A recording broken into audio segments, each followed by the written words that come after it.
मेरा चेहरा पूरा जल गया था, पूरा पिघल रहा था। मैं चीखें मारती हुआ आगे बाहर और मेरी अम्मा उठ गई। मैंने अपनी अम्मा को जाते गले लगा लिया। ਜਦੋਂ ਮੇਰੇ ਗੱਲ ਲੱਗੀ ਮੈਨੂੰ ਖੁਦ ਨੂੰ ਜਲਨ ਮਹਿਸੂਸ ਹੋਈ ਨਾ, ਫਿਰ ਮੈਨੂੰ ਪਰਨ ਕਰਕੇ ਜਦੋਂ ਦੇਖਿਆ ਤੇ ਮੇਰੀ ਧੀ ਦਾ ਹੋਂਠ ਲਮਕਣ ਦਿਆ, ਕੰਨ ਵਖਤਿਆ। ਮੈਂ ਕਹਿੰਦੀ ਸੀ ਇਹ ਨਹੀਂ ਮੇਰੀ ਧੀ, ਇਹ ਨਹੀਂ ਮੇਰੀ ਧੀ। ਰਾਤ ਤੇ ਏਡੀ ਸੋਹਣੀ ਮੇਰੀ ਧੀ ਸੀ ਤੇ ਹੁਣ ਕੀ ਹੋ ਗਿਆ ਮੇਰੀ ਧੀ ਨੂੰ।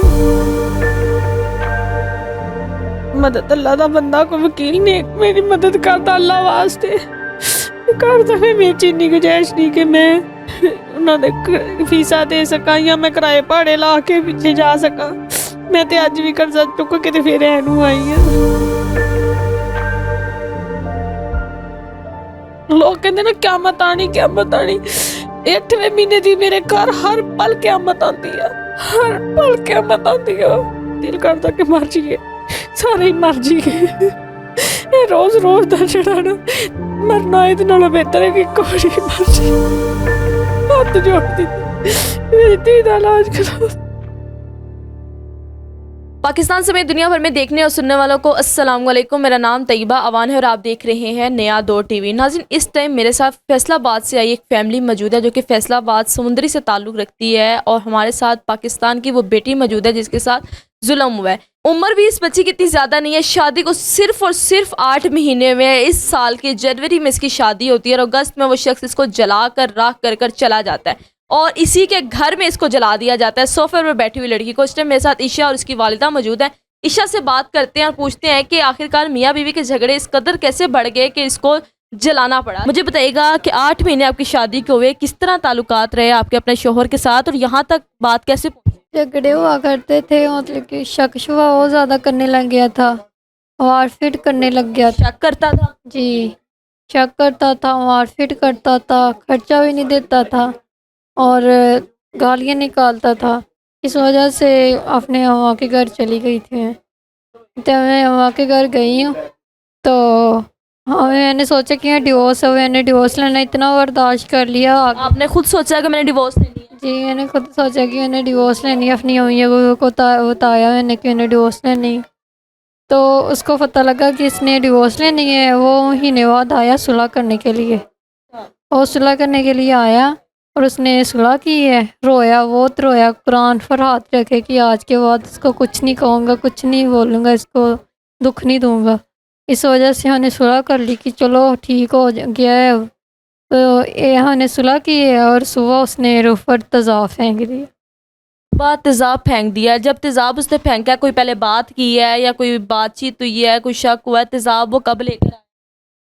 तेज़ाब जब हमें नमाज पढ़ रही थी ना तो तब वो लेने गया था। जिसने तेज़ाब दिया था ना वो भी पकड़ा गया। तो उसने बताया कि 3 दिन पहले लिया था तेज़ाब, तो मैं नमाज पढ़ कर लेट गई हूँ और वो 6 बजे आया है।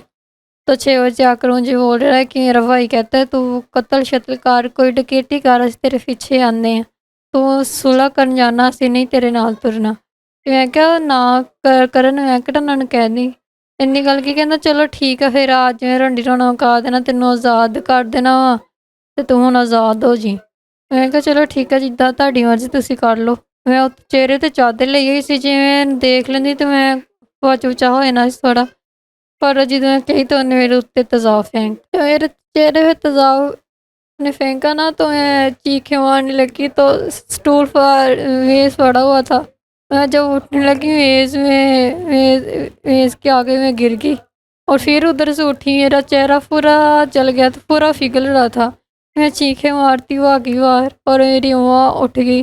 मैंने अपनी अम्मा को जाते गले लगा लिया। तो मेरी अम्मा के सारे कपड़े जल गए और मेरी आफ़ी मुझे बचा रही थी, उनके हाथ जल गए सबके और वो भाग गया। फिर मैंने सीढ़ियों से वो भागा, हम इसके पीछे गए और पीछे जाते जाते मैं सीढ़ियों से गिर गई। मैं गली में आन के गिरी और सब ने देखा मुझे, सब हैरानी हो गए क्या हो गया लड़की को। फिर उधर एक भाई था, उसने हमें रेस्क्यू में बिठाया और 15 को कॉल कर। कौन बदबख्त था जिसको आपने ऐसे शख्स को अपनी बेटी दे दी, जिसने आपकी बेटी की आंख कान, आपकी बेटी को मुकम्मल तौर पर जला कर रख दिया, ख़त्म कर दिया? खादम नाम सी ਉਹਦਾ। ਤੁਹਾਡੇ ਕੋਲ ਜਾਣਨ ਵਾਲਾ ਸੀ, ਰਿਸ਼ਤਾ ਕਿਵੇਂ ਹੋਇਆ, ਸ਼ਾਦੀ ਉੱਥੇ ਕਿਵੇਂ ਹੋਈ, ਜ਼ਰਾ ਦੱਸੋ ਸਾਨੂੰ। ਨਹੀਂ, ਜਾਣਨ ਵਾਲਾ ਤੇ ਨਹੀਂ ਸੀ, ਜਾਣਨ ਵਾਲਾ ਇੱਦਾਂ ਹੀ ਬਣਿਆ ਕਿ ਜਿੱਧਰ ਮੈਂ ਕੰਮ ਕਰਦੀ ਸੀ ਉਹਨਾਂ ਦੀ ਬੱਚਿਆਂ ਨੂੰ ਗੱਡੀਆਂ 'ਚ ਲੈ ਕੇ ਜਾਂਦਾ ਸੀ ਜਾਂ ਉਹਨਾਂ ਨੂੰ ਕਿਤੇ ਲੈ ਕੇ ਜਾਂਦਾ ਸੀ, ਜਿੱਥੋਂ ਹੀ ਜਾਣ ਪਹਿਚਾਣ ਹੋਈ ਸੀ ਉੱਥੋਂ ਹੀ ਉਹਨਾਂ ਨੇ ਬਾਜੀ ਨੇ ਕਿਹਾ ਕਿ ਸ਼ਕੀਲਾ ਚੱਲ ਉਹਦੇ ਨਾਲ ਹੋਈ ਆ, ਉਹਦੀ ਬੀਵੀ ਪਹਿਲੀ ਛੱਡ ਕੇ ਗਈ ਆ, ਹੁਣ ਇਹਦੇ ਨੇ ਇਹਦੀ ਉਹ ਕਦਰ ਕਰੂਗਾ, ਇੱਜ਼ਤ ਕਰੂਗਾ। ਪਹਿਲੇ ਉਹ ਸ਼ਾਦੀशुदा ਸੀ। ਜਿੱਡਾ ਚੰਗਾ ਬਣਦਾ ਸੀ ਉਹ ਚੰਗਾਪਨ ਦੇਖ ਕੇ ਰਿਸ਼ਤਾ ਦਿੱਤਾ ਸੀ। ਚੰਗੇ ਪੰਨ ਵੇਖਿਆ ਤੁਹਾਡੀ ਕੁੜੀ ਦਾ ਉਹਨੇ ਕੀ ਹਾਲ ਕੀਤਾ? ਇਹੀ ਹੁਣ ਮੈਂ ਸਾਰੇ ਮਾਂ ਪਿਓ ਨੂੰ ਇਹੀ ਕਹਿੰਦੀ, ਹੱਥ ਜੋੜ ਜੋੜ ਕੇ ਕਹਿੰਦੀ ਆ ਕਿ ਨਹੀਂ, ਹੁਣ ਜਿਹੜੇ ਤੁਹਾਡੇ ਨਾਲ ਚੰਗੇ ਪੜਨ ਜਾਂ ਜਿਹੜੇ ਤੁਹਾਨੂੰ ਵਾਸਤੇ ਦੇਣ ਜਾਂ ਜਿਹੜੇ ਕੁਰਾਨ ਤੇ ਹੱਥ ਰੱਖ ਕੇ ਤੁਹਾਡੇ ਨਾਲ ਵਾਅਦਾ ਕਰਨ, ਉਹਨਾਂ ਨੂੰ ਧੀਆਂ ਨਾ ਦੇਵੋ। ਉਹ ਧੀਆਂ ਝਾੜ ਦਿੰਦੇ ਜੇ ਜਾਂ ਮਾਰ ਦਿੰਦੇ ਆ। ਪਹਿਲੇ ਵੀ ਮਾਰਪੀਟ ਹੁੰਦੀ ਸੀ, ਲੜ ਕੇ ਤੁਹਾਡੇ ਘਰ ਆਈ ਸੀ? ਹਾਂਜੀ ਹਾਂਜੀ, 2-4 ਵਾਰੀ ਇੱਦਾਂ ਅੱਗੇ ਵੀ ਹੋਇਆ। ਫਿਰ ਉਹ ਸੁਲਾਹ ਕਰਵਾਈ, ਫਿਰ ਸੁਲਾਹ ਕਰਾਈ, ਫਿਰ ਮੈਂ ਕਿਹਾ ਕਿ ਰੋਜ਼ ਰੋਜ਼ ਸੁਲਾਹ ਕਰਾਉਣੀ, ਰੋਜ਼ ਰੋਜ਼ ਪੰਚਾਇਤਾਂ ਲੱਗਣੀਆਂ, ਲੋਕ ਇਕੱਠੇ ਹੋਣੇ, ਮੈਂ ਤਲਾਕ ਹੀ ਲੈਣੀ ਆ। ਮੈਂ ਇਹਨੂੰ ਆਪਣੇ ਕੋਲ ਲੈ ਆਈ, ਮੈਂ ਕਿਹਾ ਤਲਾਕ ਹੀ ਲੈਣੀ ਆ, ਹੁਣ ਨਹੀਂ, ਮੈਂ ਕਿਹਾ ਅਸੀਂ ਤੇਰੇ ਨਾਲ ਤੋਰ ਨਹੀਂ, ਤੂੰ ਆਪਣੇ ਘਰ ਖੁਸ਼ ਤੂੰ क्या सोच कर तलाक का कहा? अभी तो 7 महीने हुए थे शादी को।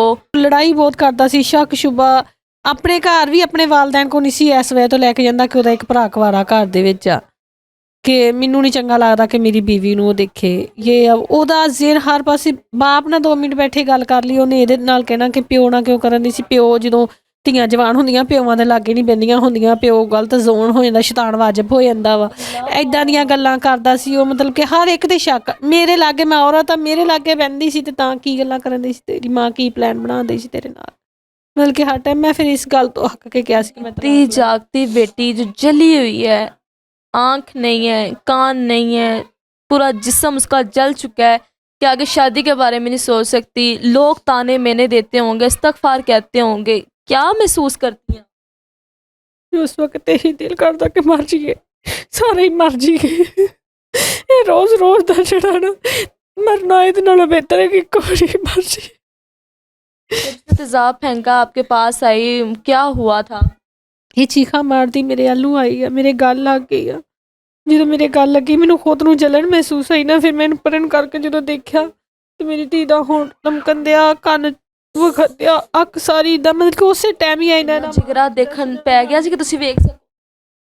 ਮੇਰੇ ਜ਼ੇਨ ਹੀ ਨਹੀਂ ਸੀ ਕੰਮ ਕਰਦਾ, ਮੇਰੀ ਇੱਛਾ ਹੀ ਨਹੀਂ ਹੈਗੀ, ਮੈਂ ਕਿਹਾ ਸੀ ਇਹ ਨਹੀਂ ਮੇਰੀ ਧੀ, ਇਹ ਨਹੀਂ ਮੇਰੀ ਧੀ। ਰਾਤ ਤੇ ਏਡੀ ਸੋਹਣੀ ਮੇਰੀ ਧੀ ਸੁੱਤੀ, ਹੁਣ ਕੀ ਹੋ ਗਿਆ ਮੇਰੀ ਧੀ ਨੂੰ?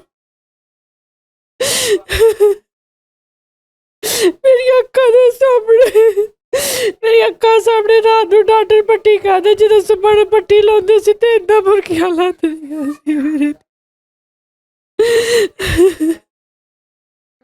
आपके घर में ही आके उसने ये हरकत की, इस बदबख्त ने? ਹਾਂਜੀ, ਮੇਰੇ ਘਰ 'ਚ ਹੀ ਕੀ, ਮੇਰੇ ਘਰ 'ਚ ਹੀ। ਉਹ ਸੋਫਾ ਵੀ ਸਾਡਾ ਸਾਰਾ ਸੜ ਗਿਆ, ਸਰਾਣਾ ਸੜ ਗਿਆ, ਹਰ ਸ਼ਾਇਦ ਨਿੱਕੇ ਨਿੱਕੇ ਟੁਕੜੇ ਦੇ ਕੱਪੜਿਆਂ ਦੇ ਇੰਨੇ ਬਹੁਤ ਬੁਰਾ ਹਾਲ ਹੋ ਗਿਆ ਸੀ ਹਰ ਸ਼ਾਇਦ। ਪੁਲਿਸ ਨੂੰ ਬੁਲਾਇਆ, ਗ੍ਰਿਫਤਾਰ ਹੋਇਆ ਨਹੀਂ ਹੋਇਆ? ਇਸ ਟਾਈਮ ਕਿੱਥੇ? ਉਹਦੀ ਫੈਮਿਲੀ ਨੇ ਕੋਈ ਰਾਬਤਾ ਕੀਤਾ? ਨਹੀਂ ਜੀ, ਉਹਦੀ ਫੈਮਿਲੀ ਨੇ ਤੇ ਕਿਸੇ ਨੇ ਸਾਨੂੰ ਫੋਨ ਕਰਕੇ ਵੀ ਨਹੀਂ ਪੁੱਛਿਆ ਕਿ ਚਲੋ ਅਸੀਂ ਮਨਾਉਣ ਆਏ, ਵਿਆਹੁਣ ਆਏ ਆ, ਹੁਣ ਚਲੋ ਜੀ ਉਹਦੇ ਕੋਈ ਗਲਤੀ ਹੋਈ ਆ, ਉਹਨੇ ਗੁਨਾਹ ਕੀਤਾ, ਅਸੀਂ ਤੇਰੇ ਨਾਲ ਖੜੇ ਆ।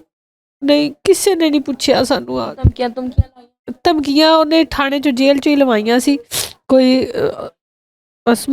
ਵਿਕਾਸ ਵਾਜਬਾ ਨਾਮ ਸੀ ਜਿਹਦੇ ਫੋਨ ਆਇਆ ਸੀ ਸਾਨੂੰ, ਤੇ ਕਹਿੰਦਾ ਸੀ ਕਿ ਮੈਂ ਇੰਨੇ ਕਤਲ ਕੀਤੇ ਹੋਏ ਆ ਤੇ ਮੈਂ ਕਦੀ ਕਿਸੇ ਨੂੰ ਮਨਾਇਆ ਨਹੀਂ ਹੈਗਾ, ਮੈਂ ਤੇ ਗੱਲ ਕੰਮ ਕਰਾਉਣਾ ਹੁੰਦਾ, ਤੇ ਪਰ ਤੂੰ ਔਰਤ ਜ਼ਾਤ ਆ, ਤੂੰ ਸਾਡੀ ਭੈਣ ਆ, ਤੇ ਮੈਂ ਤੈਨੂੰ ਕਹਿੰਦਾ ਕਿ ਚੱਲ ਉਹਨੂੰ ਮਾਫ਼ ਕਰ ਦੇ।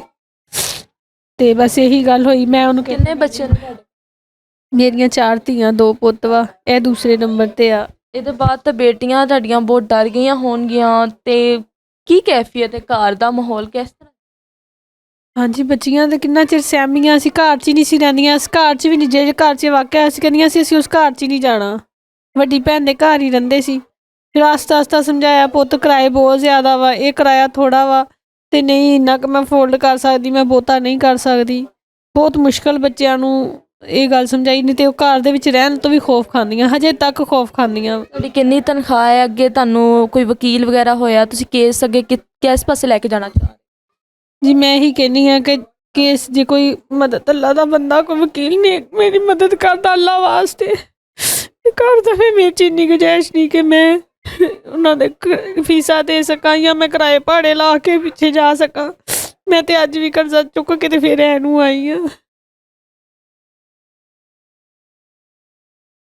जुल्म हुआ है एक माँ के साथ जिसके सामने उसकी बेटी को जला कर राख कर दिया गया। अल्लाह ने तो ज़िंदगी बख्शी है, अल्लाह ने तो जान बख्शी है, लेकिन लोगों के ताने, लोगों की बातें, लोगों की तंजिया नज़रें, रिश्तेदार वगैरह कोई आपका साथ देता हो, क्या बातें हुई, बेटी जल गई आपकी, आपके घर में है, जो तकलीफ़ आपका है उसका तो ज़ाला कोई भी नहीं कर सकता। हाँ जी, कई मैनू बुरियां कहंदे कि तू नहीं सी करना हैगा उत्थे रिश्ता, तू क्यों क्यों कीता उत्थे। कई कह दिंदे चलो धीआं वसदियां ही चंगियां ला, कई कहंदे ਉਹ कंजर सी तू जान छड़ा लैंदी, कई ਜਦੋਂ ਇਹਦੇ ਮੂੰਹ ਨੂੰ ਵੇਖਦੇ ਆ ਉਹ ਕਹਿ ਦਿੰਦੇ ਆ ਤੋਬਾ ਤੋਬਾ ਤੋਬਾ ਅਸਤਗਫਿरुल्लाह ਅਸਤਗਫਿरुल्लाह ਅਸਤਗਫਿरुल्लाह। ਕਈ ਤੇ ਏਦਾਂ ਦੇਖ ਕੇ ਫਟਾਫਟ ਮੂੰਹ ਐ ਕੱਪੜਾ ਦੇ ਲੈਂਦੇ ਆ ਆਪਣੇ ਅੱਖਾਂ ਦੇ ਅੱਗੇ ਕਿ ਅਸੀਂ ਨਹੀਂ ਦੇਖਣਾ। ਉਸ ਵਕਤ ਤੇ ਮੇਰੇ ਤੇ ਕਿਆਮਤ ਬੀਤਦੀ ਆ। ਲੋਕ ਕਹਿੰਦੇ ਨੇ ਕਿਆਮਤ ਆਣੀ 8ਵੇਂ ਮਹੀਨੇ ਦੀ ਮੇਰੇ ਘਰ ਹਰ ਪਲ ਕਿਆਮਤ ਆਉਂਦੀ ਆ, ਹਰ ਪਲ ਕਿਆਮਤ ਆਉਂਦੀ ਆ। ਮੈਨੂੰ ਪਤਾ ਵਾ ਜਦੋਂ ਮੇਰੇ ਕੋਲ ਇਹਦੀਆਂ ਪੱਟੀਆਂ ਚੁੱਕ ਕੇ ਤਾਂ ਪੈਸੇ ਨਹੀਂ ਹੁੰਦੇ, 2 ਦਿਨ ਗਰਦਨ ਦੀ ਪੱਟੀ ਰਹਿੰਦੀ, ਉਹ ਆਕੜ ਜਾਂਦੀ ਪੱਟੀ, ਮੇਰੀ ਬੱਚੀ ਕੋ ਗਰਦਨ ਨਹੀਂ ਇੱਧਰ ਇੱਧਰ ਕੀਤੀ ਜਾਂਦੀ, ਤਕਲੀਫ ਨਾਲ ਰੋਂਦੀ। ਉਸ ਵਕਤ ਵੀ ਮੇਰੇ ਤੇ ਕਿਆਮਤ ਹੁੰਦੀ। ਮੈਂ ਕਿੱਡੀ ਬੇਵਸ ਮਾਂ ਵਾ ਕਿ ਮੈਂ ਆਪਣੀ ਧੀ ਦੀਆਂ ਪੱਟੀਆਂ ਨਹੀਂ ਕਰਾ ਸਕਦੀ। ਕੀ ਪੈਗਾਮ ਦੇਣਾ ਚਾਹੁੰਦੇ ਹੋ हुकूमत ਨੂੰ, ਕੀ ਪੈਗਾਮ ਦੇਣਾ ਚਾਹੁੰਦੇ ਹੋ ਉਸ ਬਦਬਖਤ ਇਨਸਾਨ ਨੂੰ, ਕੀ ਸਜ਼ਾ ਦਿਵਾਉਣਾ ਚਾਹੁੰਦੇ ਜੀ ਮੈਂ ਤੇ ਇਹੀ ਸਜ਼ਾ ਦਿਵਾਉਣਾ ਚਾਹੁੰਦੀ ਹਾਂ ਕਿ ਜਿੱਦਾਂ ਮੇਰੀ ਧੀ ਤੇ ਤੇਜ਼ਾਬ ਪਾਇਆ ਨਾ, ਇੱਦਾਂ ਸਰੇਆਮ ਖਿਲਾਰ ਕੇ ਉੱਤੇ ਵੀ ਤੇਜ਼ਾਬ ਪਾਇਆ ਜਾਵੇ ਤੇ ਉਹਨਾਂ ਨੂੰ ਪਤਾ ਲੱਗੇ ਕਿ ਜਿਹੜੇ ਧੀਆਂ ਦੇ ਨਾਲ ਜ਼ੁਲਮ ਕਰਦੇ ਕਿਸੇ ਦੀਆਂ ਧੀਆਂ ਨਾਲ, ਉਹਨਾਂ ਨੂੰ ਨਸੀਹਤ ਆ ਜਾਵੇ ਕਿ ਅਸੀਂ ਕਿਸੇ ਦੀ ਧੀ ਨਾਲ ਨਹੀਂ ਕਰਨਾ, ਜੇ ਅਸੀਂ ਕੀਤਾ ਤੇ ਸਾਡੇ ਨਾਲ ਵੀ ਹੋਊ। ਤੇ ਹਕੂਮਤ ਦੇ ਅੱਗੇ ਤੇ ਮੇਰੀ ਬੇਨਤੀ ਹੈ ਕਿ ਮੇਰੀ ਧੀ ਦੀ ਇਲਾਜ ਕਰਾ ਦੇਣ। ਮੇਰਾ ਹੱਥ ਜੋੜ ਦਿੱਤਾ, मेरी धी का इलाज करा।